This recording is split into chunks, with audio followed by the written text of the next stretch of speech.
और इतने भगवान देवादिदेव महादेव प्रसन्न हो गए कि भगवान शिव एक साधु का रूप रख ले। और भगवान शंकर साधु का रूप रखकर आज त्रिकाली की परीक्षा लेने के लिए चलते। और याद रखना, 33 कोटि देवता में यदि परीक्षा लेने का हक किसी का है तो वो देवादिदेव महादेव का, शिव का। और रिजल्ट देने का भी अगर हक किसी का है तो वो देवादिदेव महादेव का। हमने पहले भी कथा में काज फिर कहते हैं, तुम मंगलवार का व्रत कर लो, बुधवार का कर लो, चाहे शनिवार का कर लो, चाहे इतवार का कर लो, कोई भी व्रत कर लो, तीज का कर लो, चतुर्थी का कर लो, अष्टमी का कर लो, नवरात्रे का कर लो, चाहे तुम जिसका व्रत कर लो, उस व्रत तुम किसी भी देवता का करोगे पर फल तुम्हें मिलेगा तो केवल शिव जी के पास आकर ही मिलेगा।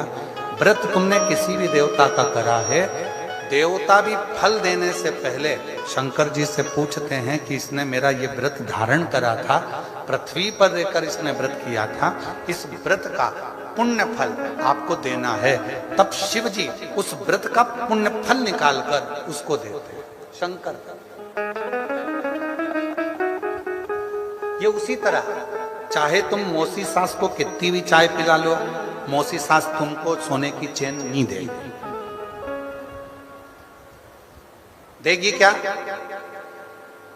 हो सकता है तुम्हारी मौसी सास दे दे। तुम मौसी सास को कितनी भी चाय पिलाओ, तुम बुआ सास के कितने भी पांव दबाओ, चाहे उसके पांव में तेल लगाओ, तो भी वो अपनी प्रॉपर्टी का हिस्सा नहीं दे। चाहे तुम मामी सास के पांव दबाओ, चाहे तुम चाची सास के पांव दबाओ, चाहे तुम ताई सास के पांव दबाओ, तुम चाहे किसी के भी पैर दबाओ, वो अपनी प्रॉपर्टी का हिस्सा तुमको नहीं देगी। केवल देगी, भले तुम सास का पांव मत दबाओ, भले तुम उसको चाय मत पिलाओ, तो भी वो अपनी हिस्सा मरते मरते देके तुमको ही जाएगी। वो चाहे तुम कैसे भी, तुम कैसे,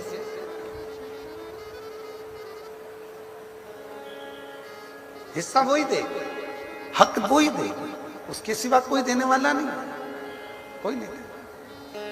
तुम चाय पिलाओ तो ठीक है, ना पिलाओ तो ठीक है, पानी पिलाओ तो ठीक है, ना पिलाओ तो ठीक है। उसी तरह तुम शंकर जी के मंदिर जाओ तो ठीक है, तुम शिव जी को एक लोटा जल चढ़ाओ तो ठीक है, तुम बेलपत्री चढ़ाओ तो ठीक है, ना चढ़ाओ तो ठीक है, तुम किसी भी देवता को भज लो, पर आखिरी में रिजल्ट तो शंकर जी ही बनाएंगे, सिग्नेचर उन्हीं के होंगे और रिजल्ट तुम्हारे हाथ में उन्हीं के माध्यम से आना होगा।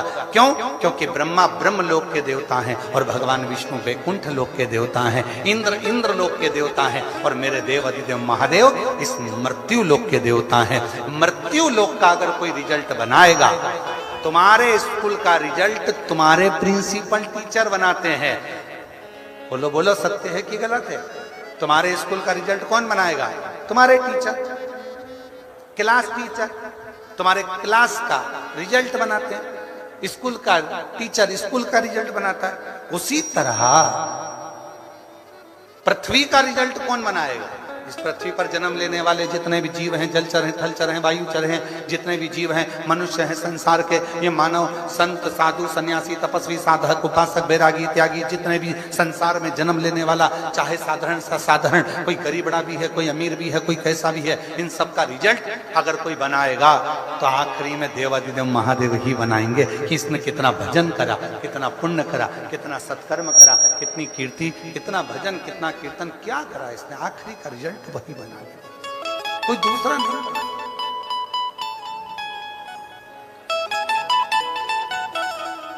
बच्चे क्या करते हैं? अब बच्चों से समझदारी सीख लो। बच्चे क्या करते हैं? मम्मी कितनी समझदार होती है, बच्चे की कोचिंग ट्यूशन कहां लगाती है? क्लास टीचर के। क्लास टीचर क्या क्यों लगाती है? एक दो नंबर अगर थोड़े गड़बड़ हो भी जाएंगे तो ये साल भर उसके यहाँ ट्यूशन जाएगा तो वो एक दो नंबर कहीं ना कहीं बढ़ा देगी। क्लास की टीचर है, इसीलिए आपसे निवेदन है शंकर जी के मंदिर में ट्यूशन लगा लो, एक लोटा जल चढ़ाने रोज जाते रहोगे तो नंबर बढ़ाता रहेगा। ये कौन सा नंबर?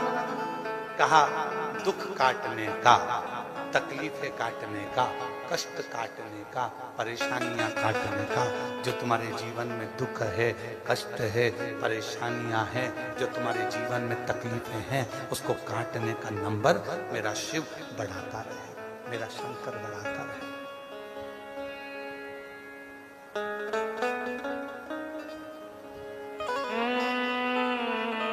इसीलिए आप लोगों से पहले भी काज फिर कहते हैं, ऐसे दयानाथ से रिश्ता बनाइए, ऐसे दयालु नाथ से रिश्ता बनाइए, मिलता रहेगा आपको जो कुछ भी चाहिए, मिलता रहेगा आपको जो कुछ भी चाहिए।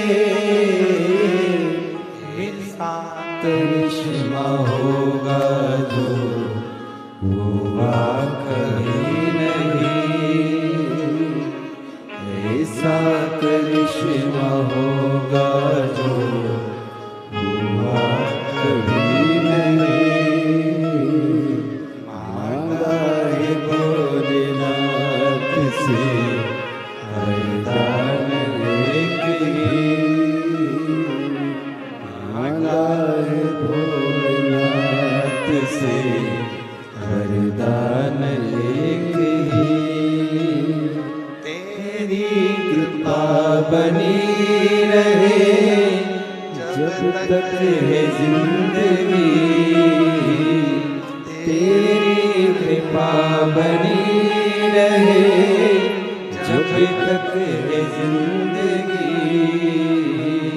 मांगा है भोलेनाथ से वरदान एक ही, मांगा है भोलेनाथ से वरदान एक ही। शिव कृपा उससे संबंध जोड़ो। जब हम उस ईश्वर से, उस परमात्मा से, शिव से संबंध जोड़ लेते हैं तो जीवन की सारी अटकलियां, जीवन के सारे दुख, जीवन की सारी तकलीफें, जीवन का सारा कष्ट अपने आप मिटना प्रारंभ हो जाता है, अपने आप समाप्त हो।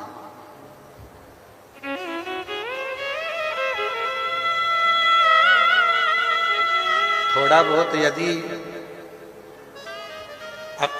कथा देखिए,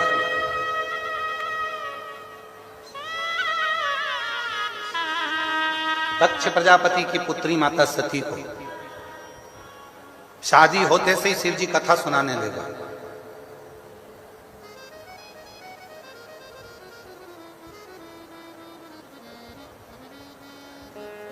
सीधे कथा सुनाने। आपकी शादी के बाद तो आपके पति आपको होटल ले गए होंगे, शॉपिंग मॉल ले गए होंगे, सोना चांदी की दुकान पे ले गए होंगे, घूमने फिराने ले गए होंगे, पर मेरे देव आदिदेव महादेव का जब माता सती के साथ विवाह हुआ तो शिवजी सबसे पहले सती को कुंभज ऋषि की यहाँ कथा सुनाने ले गए, अगस्त ऋषि की यहाँ कथा सुनाने सबसे पहले। क्यों? कहीं दर्शन कराने ले जाते, कहीं तीर्थ, कथा सुनाने ले जाने की क्या जरूरत थी? उसका एक कारण था, ये जो कान है ना, माता सती जब बचपन से शिव जी की साधना आराधना करती थी तो दक्ष प्रजापति उनको शंकर जी के लिए अपशब्द कहा करते थे, खूब आड़ा तड़ा करते थे, खूब निंदा करते थे, दक्ष प्रजापति भी निंदा करते थे, माता सती की बहनें भी निंदा करती थी शिव जी की। वो निंदा जो सती माता के कानों में भरा चुकी थी, उस निंदा के रस को शंकर भगवान सबसे पहले बाहर निकालना चाहते थे, इसलिए कथा सुनाने के लिए ले गए कि ये रस निंदा का बाहर निकल जाए। जब निंदा बाहर निकल जाएगी तो तू मेरी हो जाएगी, फिर संसार सागर तुझे ठीक नहीं दिखेगा, केवल शिव ही, केवल शंकर ही नजर आए।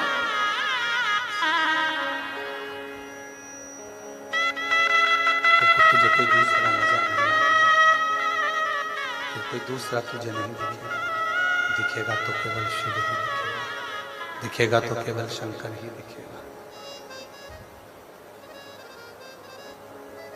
शिव माता सती को कथा सुनाने के लिए, माता सती, और देखो कितनी सुंदर बात है, अगस्त ऋषि कथा कर रहे हैं, सती माता कथा कानों में जा तो रही है पर उतार नहीं पा रही, उतार।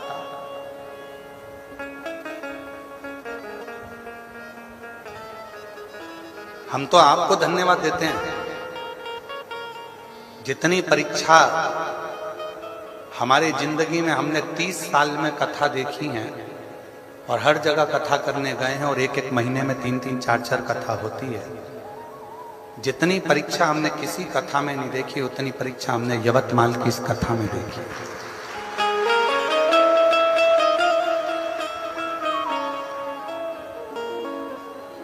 पंडाल उड़ रहे हैं, भोजनशाला का पंडाल कहीं नीचे रखा जाता है, कहीं साउंड सिस्टम हरे रामा हरे कृष्णा,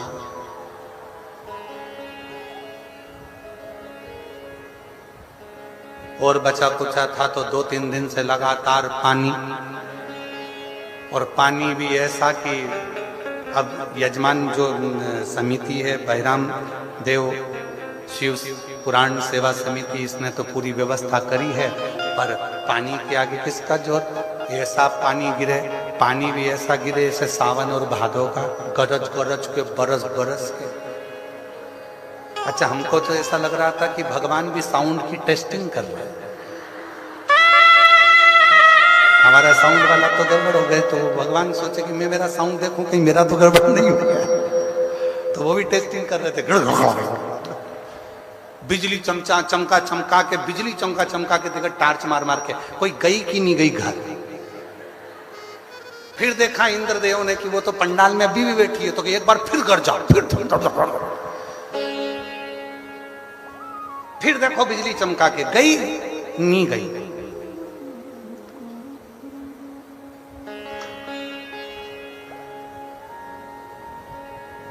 हमारी इतनी कथाओं में ये पहली कथा है आरणी यवतमाल की, जो पहले दिन से परीक्षा परीक्षा परीक्षा परीक्षा परीक्षा परीक्षा परीक्षा परीक्षा, और आज भी चल रही है, ऐसा नहीं है, आज भी तुम्हारी परीक्षा चल रही है, ऐसा नहीं। कीचड़ हो गया, चलते नहीं बने, फोर, फिर चला सो, अब जाए इधर से पानी उधर से पानी उधर, ये व्यवस्था। फिर भी बहिराम देव शिव महापुराण सेवा समिति के लिए एक बार ताली बजाओ, उसने बहुत मेहनत करी है, बहुत। यहाँ के विधायक महोदय को भी मैं धन्यवाद दूंगा, वो भी इस अथक प्रयास में लगे रहे कि ये कथा सुचारू रूप से चलती है। एक बार विधायक महोदय के लिए भी, उनके लिए भी ताली बजाओ कि उन्होंने भी, यहाँ के जो भी सदस्य हैं, उन्होंने बहुत सुचारू रूप से इसको करने का प्रयास किया, बहुत कर। और तेरी कृपा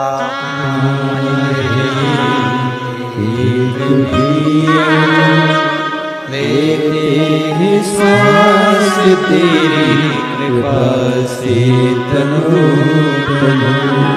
बखान क्या करूं मैं लाखों के ढेर का, चपटी भव होत मेरे खजाना कुबेर का गंगा मुक्ति द्वार ओमकार तू भोले ओमकार तू आयो शरण तिहारी शंभु तार तार बहुत तू। परीक्षा चालू। तो शिवजी ने त्रिकारी केवट की परीक्षा ली और शिव परीक्षा बहुत अच्छी लेते हैं। और जितनी जितनी मेरे शंकर भगवान परीक्षा लेते हैं उतना उतना फल भी देते हैं।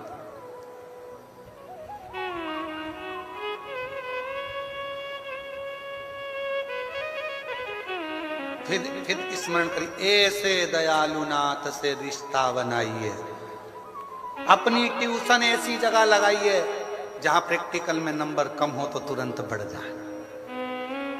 हम पाप की गठरी हैं। संसार में जन्म लेने वाला प्रत्येक मनुष्य चाहे कितना बड़ा भी पद पर क्यों ना बैठ जाए तो भी उसकी जिंदगी में उससे पाप हो ही जाता है। कहीं नहीं होता तो 4 स्थान पर हर व्यक्ति से पाप होता है। पहला, झाड़ू लगाते समय अगर वो झाड़ू लगा रहा है उसके नीचे छोटे छोटे जीव मर जाते हैं जिसका पाप माथे चढ़ जाता है। दूसरा, पानी भरते समय, स्नान करते समय, कपड़े धोते समय, बर्तन धोते समय, बर्तन मांजते समय छोटे छोटे जीव मर जाते हैं, उसका पाप माथे चढ़ जाता है। तीसरा, अग्नि जलाते समय, अग्नि जलाएगा पतंगे जलेंगे, छोटे छोटे जीव जल जाते हैं, उसका पाप माथे चढ़ जाता है। चौथा, अपने घर से निकलकर कहीं जाता है, पांव के नीचे छोटे छोटे जीव मर जाते हैं, उसका पाप माथे चढ़ जाता है। चाहे कोई कितना बड़ा भी पद पर बैठ जाए, चाहे कोई कितना बड़ा भी महात्मा क्यों ना हो जाए, चाहे कोई कितना बड़ा भी संत क्यों ना हो जाए, चाहे कोई कितना बड़ा भी धनपति वैभवपति हो जाए और कोई कह दे कि मैंने पाप नहीं किया, ये हो ही नहीं सकता। 4 स्थान ऐसे हैं जहां पर हर व्यक्ति से पाप होता है। झाड़ू लगाते समय, चलते समय, स्नान करते, कपड़ा धोते, बर्तन धोते, अग्नि प्रकट करते, भोजन बनाते, अग्नि को सेकते, ये सब 4 स्थान पर थोड़ा ना थोड़ा पाप हर व्यक्ति से होता है। हर व्यक्ति के मस्तक पर पाप की गठरियां बंधी होती है।